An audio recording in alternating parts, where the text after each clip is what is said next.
শুভ সন্ধ্যা doctor Zakir. আমার নাম শাহ। আমি মনোবিজ্ঞানের ছাত্রী। আমি আপনার আগের লেকচারে অংশ নিয়েছিলাম UITM শাহ আলামে। আমি অবশ্যই বলবো যে আমি আপনার লেকচার খুব উপভোগ করেছি। আজও আমি আপনার লেকচার উপভোগ করেছি। আমার প্রশ্ন আগের লেকচার সম্পর্কে। আপনি বলেছিলেন বিশ্বজনীন ভ্রাতৃত্ব সম্পর্কে UITM শাহ আলামে। একটা সময়ে প্রশ্নোত্তর পর্ব চলাকালীন আপনি উল্লেখ করেছিলেন যে আপনি খ্রিস্টানদের চেয়ে বেশি খ্রিস্টান ছিলেন। এখন আমি নই, আমি যা জানি তা থেকে বলছি, একজন ব্যক্তি খ্রিস্টান হয় যদি তারা খ্রিস্ট ধর্মে দীক্ষা নেয় অথবা তারা যীশু খ্রিস্টকে তাদের ব্যক্তিগত রক্ষাকর্তা হিসেবে গ্রহণ করে, কেবল তখনই একজন ব্যক্তি খ্রিস্টান হয়। তো আমি শুধু জানতে চেয়েছিলাম ঠিক কিভাবে আপনি নিজেকে খ্রিস্টানদের চেয়ে বেশি খ্রিস্টান হিসেবে উল্লেখ করতে পারেন, এটুকুই। বোন একটি খুব ভালো প্রশ্ন জিজ্ঞাসা করেছেন।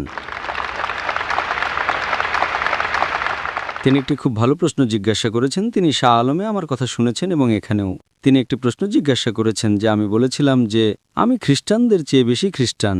তো আমি কিভাবে একজন খ্রিস্টান হতে পারি যদি আমি বাপ্তিস্মা না নিয়ে থাকি, যদি আমি বিশ্বাস না করি যীশু খ্রিস্ট ঈশ্বর? বোন, আপনি আমাকে সঠিক উদ্ধৃত করেছেন, কিন্তু আপনি আমার সম্পূর্ণ উদ্ধৃতি দেননি।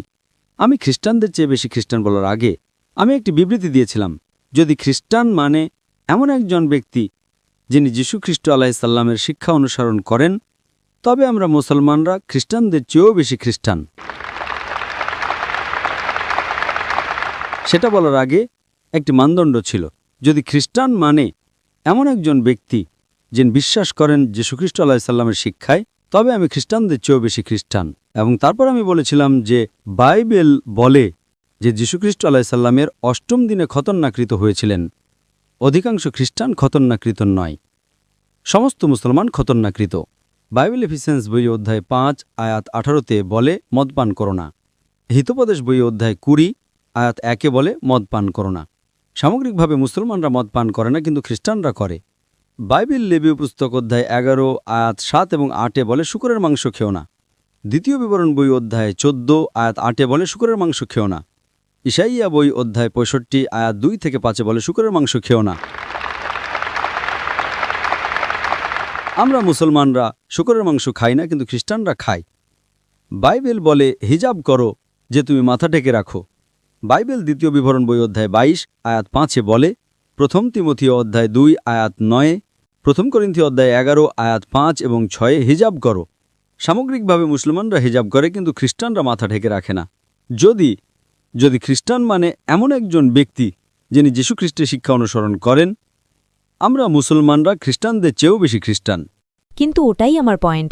খ্রিস্টধর্ম মানে এমন একজন ব্যক্তি নয় যিনি খ্রিস্টের শিক্ষা অনুসরণ করেন, কারণ নাসরের যীশু একজন ইহুদি ছিলেন। তাহলে এটার মানে কি? তিনি ইহুদি হিসেবে জন্মগ্রহণ করেছিলেন, তিনি ইহুদি জীবনযাপন করেছিলেন এবং তিনি ইহুদি হিসেবে মারা গিয়েছিলেন। তাই আপনি যদি নাসরের যীশুর শিক্ষা অনুসরণ করেন, এটা আপনাকে খ্রিস্টান বানাবে না, এটা আপনাকে ইহুদি বানাবে, কারণ তিনি আপনাকে ইহুদি শিক্ষা দিয়েছিলেন। তবে নাসরের যীশুকে আপনার ব্যক্তিগত ত্রাণকর্তা হিসেবে গ্রহণ করা এবং কেবল তার মাধ্যমেই আপনি স্বর্গে যেতে পারেন, তবে সেটা ডক্টর জাকির আপনাকে খ্রিস্টান বানাবে। বাইবেলের একটি আয়াত দেখান যা বলে যে যীশুখ্রিস্টকে আপনার ত্রাণকর্তা হিসেবে গ্রহণ করলে আপনি স্বর্গে যাবেন। আমাকে সম্পূর্ণ বাইবেলে একটি দ্ব্যর্থহীন উদ্ধৃতি দিন যেখানে যীশুখ্রিস্ট নিজেই বলেছেন যে আমি ঈশ্বর, অথবা যেখানে তিনি বলেছেন আমার উপাসনা করো, আমি আজই আপনার খ্রিস্টান ধর্ম গ্রহণ করব। আপনি যা বলছেন তা চার্চের শিক্ষা, বাইবেলের নয়। হ্যাঁ, ঠিক তাই, কারণ চার্চ থেকে আপনি পান। বোন, হ্যাঁ। আপনি একটি ধর্ম বুঝতে চান, ধর্মগ্রন্থ পড়ুন, অনুসারীদের দিকে তাকাবেন না। আচ্ছা। অনুসারীদের দিকে তাকাবেন না। আমি আপনাকে বলেছি, যদি আপনি ইসলাম বুঝতে চান, মুসলমানের দিকে তাকাবেন না। ধর্মগ্রন্থ কোরআন এবং নবী মুহাম্মদ সাল্লাল্লাহু আলাইহি ওয়াসাল্লামের খাঁটিবাণী পড়ুন। যদি আমি খ্রিস্ট ধর্ম বুঝতে চাই, আমি চার্চের দিকে তাকাবো না। চার্চ বাইবেলের তত্ত্বাবধায়ক নয়। চার্চই খ্রিস্টান তৈরি করেছে। যদি চার্চ না থাকতো তবে কোনো খ্রিস্টান থাকতো না। সেটাই আমি আপনাকে বলছি। চার্চকে অনুসরণ করবেন না, অনুসরণ করুন যীশু আলাইহিস সালামকে। যদি চার্চ না থাকতো আপনি যীশু খ্রিস্টকে জানতেন না, তাই খ্রিস্টকে জানার জন্য আপনাকে অবশ্যই চার্চকে স্বীকৃতি দিতে হবে। বোন, খ্রিস্ট ধর্ম জানতে হলে আপনাকে বাইবেল পড়তে হবে, চার্চ নয়। দেখুন, আপনি কি জানেন কত ধরনের চার্চ আছে? বোন, আপনি কোন চার্চের অন্তর্ভুক্ত? আজ চার্চের 2000-এরও বেশি বিভিন্ন সম্প্রদায় রয়েছে। আপনাদের 2000 বিভিন্ন খ্রিস্টান রয়েছে। আপনি কি সেটা জানেন? Baptist, Seventh-day Adventist, Jehovah's Witness. আপনি কোন চার্চের অন্তর্ভুক্ত? 2000 বিভিন্ন ধরনের চার্চ, আপনি কি সেটা জানেন? হ্যাঁ আমি জানি, আমি খুব সচেতন। তাহলে আপনি কি বলতে চান যে এখানে 2000 বিভিন্ন ধরনের খ্রিস্টান? হ্যাঁ আমি সেই কারণে বোন, যদি আপনি খ্রিস্ট ধর্ম বুঝতে চান, বাইবেল পড়ুন। যদি আপনি যীশুখ্রিস্টের শিক্ষা জানতে চান, চার্চে যাবেন না, বাইবেলে যান। একটিও দ্ব্যর্থহীন উক্তি নেই সম্পূর্ণ বাইবেলে, যেখানে যীশুখ্রিস্ট নিজে বলেছেন যে আমি ঈশ্বর অথবা যে আমার উপাসনা করো। সুতরাং যখন যীশুখ্রিস্ট বলেননি, যদি আপনি যীশুখ্রিস্টকে সর্বোচ্চ কর্তৃপক্ষ মনে করেন, যাকে আমি একজন রাসূল মনে করি, রাসূল চার্চের চেয়ে অনেক শ্রেষ্ঠ। সম্পূর্ণ বাইবেলে একটিও দ্ব্যর্থহীন উক্তি নেই যেখানে যীশুখ্রিস্ট নিজে বলেছেন যে আমি ঈশ্বর অথবা যে আমার উপাসনা করো। হ্যাঁ আপনার এই মনোভাবের কারণে 2000 বিভিন্ন চার্চ এবং 2000 বিভিন্ন ধরনের খ্রিস্ট ধর্ম রয়েছে। আপনি কোন খ্রিস্ট ধর্ম অনুসরণ করবেন? যদি আপনি ইসলাম অনুসরণ করতে চান, কোরআন এবং মুহাম্মদ সাল্লাল্লাহু আলাইহি ওয়াসাল্লামের খাঁটি হাদিস পড়ুন। যদি আপনি হিন্দু ধর্ম অনুসরণ করতে চান, বেদ এবং উপনিষদ পড়ুন। যদি আপনি খ্রিস্টান হতে চান, বাইবেল পড়ুন। যদি আপনি এইসব ধর্মগ্রন্থ পড়েন, আপনি এক সত্য ধর্মের কাছাকাছি যাবেন। সেই ঈশ্বর এক ঈশ্বর, যার কোনো প্রতিমূর্তি নেই। সেই ঈশ্বর এক ঈশ্বর, যার কোনো সন্তান নেই, পিতামাতা নেই। এবং যীশুখ্রিস্ট আলাইহিস সালাম গসপেল অব জন অধ্যায় 16 আয়াত 12 থেকে 14তে বলেছেন, আমার তোমাদের অনেক কিছু বলার আছে, কিন্তু তোমরা এখন তা সহ্য করতে পারবে না। যখন সেই সত্যের আত্মা আসবেন, তিনি তোমাদের সমস্ত সত্যের পথে পরিচালিত করবেন। তিনি নিজের থেকে কথা বলবেন না, যা শুনবেন তাই বলবেন। তিনি আমাকে মহিমান্বিত করবেন। আচ্ছা এখানে যীশু খ্রিস্ট আলাইহিসসালাম শেষ এবং চূড়ান্ত রাসূল নবী মুহাম্মদ সাল্লাল্লাহু আলাইহি ওয়াসাল্লামের আগমনের কথা বলছেন।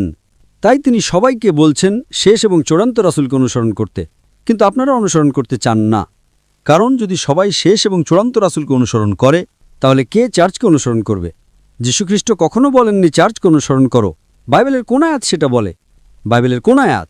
তাই আপনাকে যা বুঝতে হবে, যীশু খ্রিস্ট আলাইহিস সালামের শিক্ষা পড়ুন। যে কেউ আপনাকে দূরে নিয়ে যেতে চায় যীশু খ্রিস্ট আলাইহিস সালাম থেকে, সে ভালো নয়। সেই কারণে আমি বলেছিলাম যে যদি খ্রিস্টান মানে এমন একজন ব্যক্তি যিনি যীশু খ্রিস্ট আলাইহিস সালামের শিক্ষা অনুসরণ করেন, আমি খ্রিস্টানদের চেয়েও বেশি খ্রিস্টান। যীশুখ্রিস্ট খতনাকৃত ছিলেন, আমি খতনাকৃত। এর মাঝখানে এখন চার্চের কি করার আছে? যীশুখ্রিস্ট বলেছেন ওল্ড টেস্টামেন্টের সমস্ত আদেশ মেনে চলো। ওল্ড টেস্টামেন্ট বলেছিল শূকরের মাংস খেও না, তবুও চার্চ বলে শূকরের মাংস খাও। আপনি কাকে অনুসরণ করবেন? কে শ্রেষ্ঠ, যীশু খ্রিস্ট নাকি চার্চ? সেই কারণেই যে কোনো ধর্ম বুঝতে ধর্মগ্রন্থ পড়ুন, আপনি সেই ধর্মের কাছাকাছি যাবেন।